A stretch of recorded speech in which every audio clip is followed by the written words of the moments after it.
Hello, I'm Warren Fahey. Well, today is World Concertina Day. Now, you might think this strange that there are celebrations around the world honouring a musical instrument, but the concertina is a very special instrument. It was invented by Charles Wheatstone in England in the 1820s. He wanted to create a musical instrument mainly for semi-classical parlour music, and he was successful in doing that. But then the story took off, and other inventors came forward, and they had their own interpretation of what a concertina would do. But essentially, they were and are free reed instruments where you push a configuration of buttons on both sides of the instrument, and they're fairly small, and that opens up a valve. Think about a harmonica, how you suck and blow and the reed goes back and forth.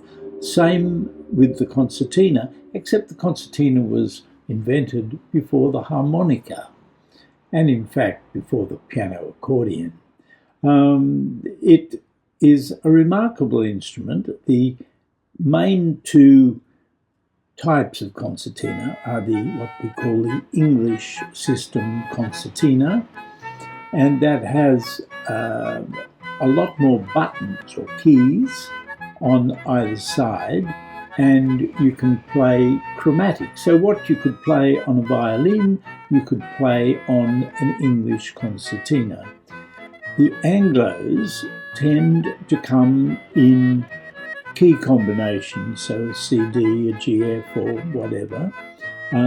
Sometimes they're very simplistic, sometimes they're 2, 3, or even 4 rows. And as you know, certain countries like Ireland can get a hell of a lot of music out of what looks like a simple configuration of notes. The important thing to me is that after the invention of the concertina, it jumped from the parlours and then to the stage, and then to the bush in Australia and in South Africa as well, in Africa, and Canada. It went to frontier countries because it was portable, relatively cheap. You could get cheaper models, or you could get elaborate models that were more expensively made. But in Australia, thousands of concertinas were imported and sold through mail order catalogues and music shops and gift shops. We know from the Holtman collection that in that collection there are photographs of a shop in Hill End with concertinas for sale. But with the great asset of Trove, the National Library's digitisation of newspapers, the program, we know that there are thousands and thousands of references to concertinas in Australia.